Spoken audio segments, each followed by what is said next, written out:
So, doctor, you decided to give your husband coconut oil. What were your Hmm. expectations, and what did you see in really a relatively short amount of time? Yeah.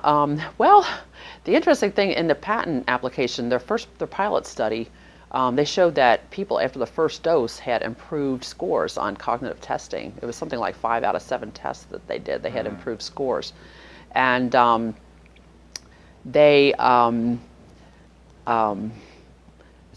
but the other thing too was that people who were apolipoprotein E4 negative were much more likely to improve.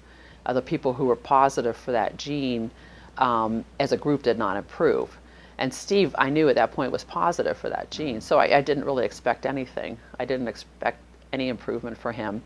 But I felt like, what do we have to lose? And basically, what happened, he went to the first screening.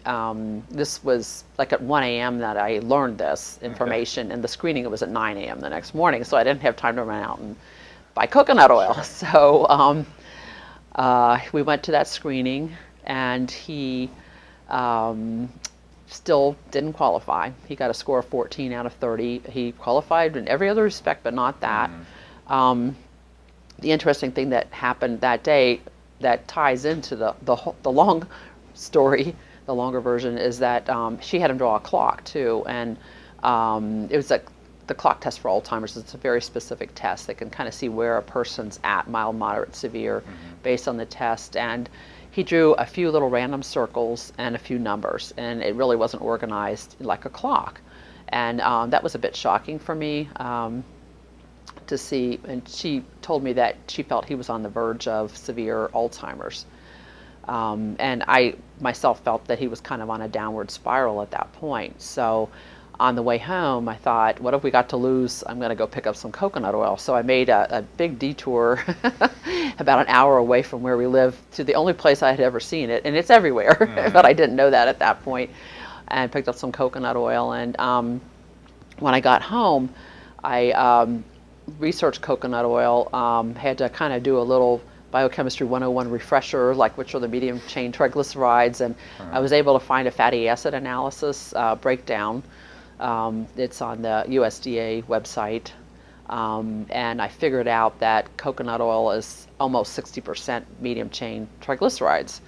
And from the dose that they were using for this medical food, I was able to figure out how much coconut oil to give Steve, and that turned out to be a little over 2 tablespoons, okay. was equivalent to their dose. So the next morning, he had a screening scheduled at 1 in the afternoon, and for breakfast I gave him a little over 2 tablespoons of coconut oil. I put it into oatmeal because coconut oil is a little bit solid at room temperature, and he ate it without any problem. I actually had a little bit of indigestion myself. I took it too.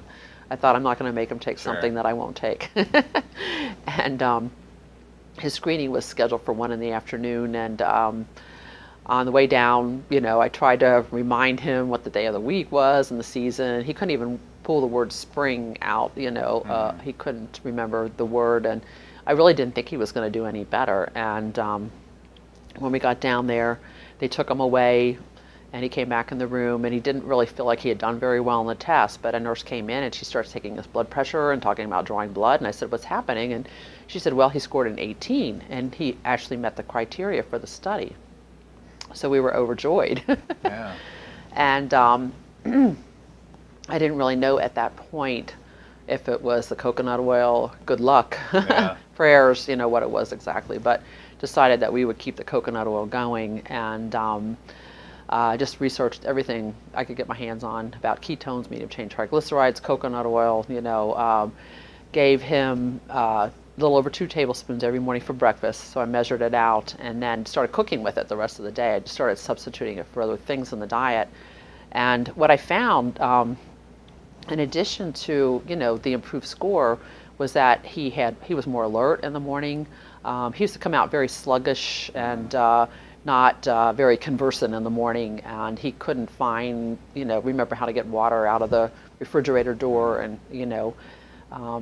confusion about utensils and things like that. And he just came out with a lot more energy and more animation in his face, more personality, joking with me, could find the water. These kind of things started happening.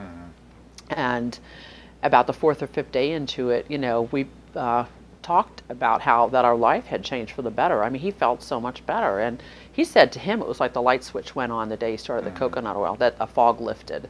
And he really felt like he had gotten his life back and had hope for the future. He'd been quite depressed up to that point. So you continue to see improvement over the weeks and months. What happens when, ultimately you're going to forget a dose or something's going to happen, travel appointments or something. Did you notice anything on those days too? Yes. We did have a couple of occasions like that. One time he had fasting blood work, and the line was so long that it was noon by the time he had gotten his dose of coconut oil, but he was very shaky and he felt a little claustrophobic, and he had trouble, his tremor. He had a tremor that had basically gone away, and that came back, and just more confused. And 20 to 30 minutes after we gave him the coconut oil, then he almost like sighs, and the tremor goes away, and he can think more clearly. So we had a couple of occasions that we saw that happen. So it literally acts like an energy, and if you don't have it, it's like if your tank runs out of gas, your car doesn't run. And it was almost something like that we were seeing.